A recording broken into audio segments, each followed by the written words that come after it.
Road ఎక్కాలన్నా భయం, పొలానికి వెళ్లాలంటే భయం, అంతెందుకు ఇంట్లో నుంచి అడుగు బయటకు పెట్టాలంటే వణుకు. ఇది ఇప్పుడు కొమరంభీం మంచిర్యాల జిల్లాల ప్రజల పరిస్థితి. ఎక్కడ పెద్ద పులి కనిపిస్తుందో తెలియదు, ఎటువైపు నుంచి వచ్చి దాడి చేస్తుందో అర్థం కావడం లేదు. దీంతో నెల రోజులుగా బిక్కుబిక్కుమంటూ గడిపేస్తూ ఉన్నారు అక్కడి ప్రజలు. ప్రాణాలు మింగే పులి ఓవైపు, తోడు కోసం అన్వేషణ సాగిస్తోన్న రెండు ఆడపులులు మరోవైపు సంచరిస్తూ ప్రజలను తీవ్ర భయభ్రాంతులకు గురిచేస్తున్నాయి. పులుల సంచారంపై పూర్తి సమాచారాన్ని మా ప్రతినిధి అంజయ్య అందిస్తారు. పులులు ఆ ఊరు ప్రజలు ఉలిక్కి పడుతున్నారు. ఆ ఊరే కొమరంభీం జిల్లాలోని ఇటికాల్ పహాడ్ గ్రామం. ఈ గ్రామం చుట్టే పులులు తిరుగుతున్నాయి. గత నెల రోజులుగా కంటి మీద కునుకు లేకుండా ఇస్తున్నాయి. అయితే ఈ పులులు ఇలాంటి పులులు కాదు. ఒక పులి ఏకంగా ముగ్గురిని బలి తీసుకుంది. మహారాష్ట్ర ప్రాంతంలో 2 ప్రాణాలు తీసింది. అదేవిధంగా కాగజ్ నగర్ మండలం 11 నెంబర్ ఏదైతే గ్రామంలో పత్తి తీస్తుండగా మహిళా కూలీపై పంజా విసిరింది, ప్రాణాలు తీసింది. ఒక మగ పులి ఈ విధంగా ముగ్గురి ప్రాణాలు తీసింది. అదేవిధంగా అదే ప్రాంతంలో మరొక ఆడపులి సంచరిస్తుంది. ఈ 2 పులులు ప్రతి నిత్యం కూడా ఎవరైతే ఇటికాల్ పహాడ్కు సంబంధించిన ప్రజలందరికీ దడబుట్టిస్తున్నాయి, క్షణక్షణం వణుకు పుట్టిస్తున్నాయి. ప్రతి నిత్యం కూడా భయంతో బతుకుతున్నారు అక్కడి గ్రామస్తులు. అయితే వీటికి తోడు మరొక పులి తోడైంది.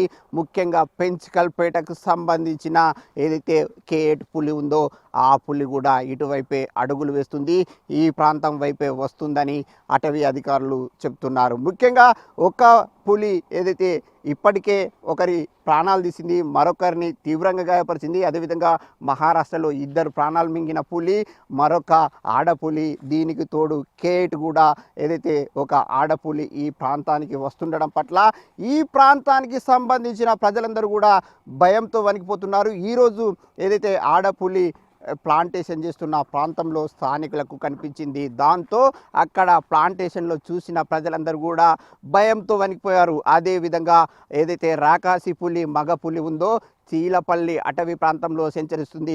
చీలపల్లి అటవీ ప్రాంతం, అదేవిధంగా ఇటికాల్ పహాడ్కి సంబంధించిన అటవీ ప్రాంతం కూడా 2 ఒకే సరిహద్దు ప్రాంతంలో కలిసి ఉంటాయి. ఆ గ్రామానికి పక్కన ఇటికాల్ పహాడ్ పక్కన చీలపల్లి ఉంటుంది. ఈ 2 కూడా చుట్టూ కూడా ఈ 2 పులులు ఏవైతే చీలపల్లి ఇటికాల్ పహాడ్ చీలపల్లి ఈ 2 పులులు కూడా అటు ఇటు తిరుగుతున్నాయి.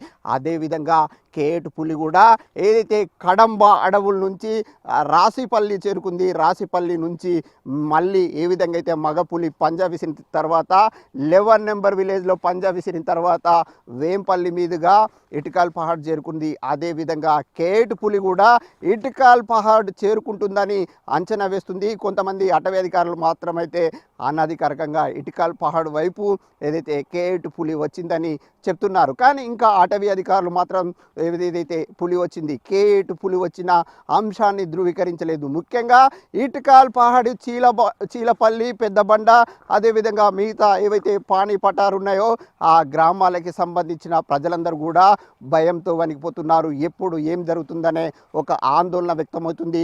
అయితే ఇప్పటికే అటవీ అధికారులు ఆ ప్రాంతంలో పులికి సంబంధించిన అన్వేషణ కొనసాగిస్తున్నారు, ట్రాకింగ్ చేస్తున్నారు. ఆ ప్రాంతాలకు సంబంధించిన ప్రజలందరూ కూడా అప్రమత్తంగా ఉండాలి. పంట పొలాలకు వెళ్తే పులులు దాడి చేసే నేపథ్యం ఉంది. దాంతో ఇప్పటికే ఒకరు ప్రాణాలు కోల్పోయారు, మరొకరు తీవ్రంగా గాయపడ్డ నేపథ్యంలో అటవీ అధికారులు ప్రజల రక్షణ కోసం పూర్తి స్థాయిలో చర్యలు చేపడుతున్నారు. ప్రజలు కూడా పంట పొలాలకు వెళ్ళవద్దు, వెళ్ళినా కానీ తొందరగా సాయంత్రం 4 గంటల వరకే ఇంటికి రావాలని ఒక హెచ్చరికలు జారీ చేసిన పరిస్థితి. అయితే ఇటికాల్ పహాడ్కు సంబంధించిన ప్రజలందరూ కూడా ప్రతి నిత్యం కూడా భయంతో వణికిపోతున్నారు, ఆందోళన చెందుతున్నారు. మహారాష్ట్రలో ఇప్పటికే రాకాసి పులిని బంధించడానికి ఆపరేషన్కు సిద్ధమవుతున్నారు. ఇక్కడ కూడా తెలంగాణ ప్రాంతంలో రాకాసి పులిని బంధించడానికి లేదంటే మహారాష్ట్ర పంపించే విధంగా చర్యలు చేపట్టాలని ఇటికాల్ పహాడ్కు సంబంధించిన ప్రజలు సర్కార్ను కోరుతున్నారు. కెమెరామెన్ శ్రీనివాస్తో Anjaiah, big TV news, Komaram Bheem జిల్లా.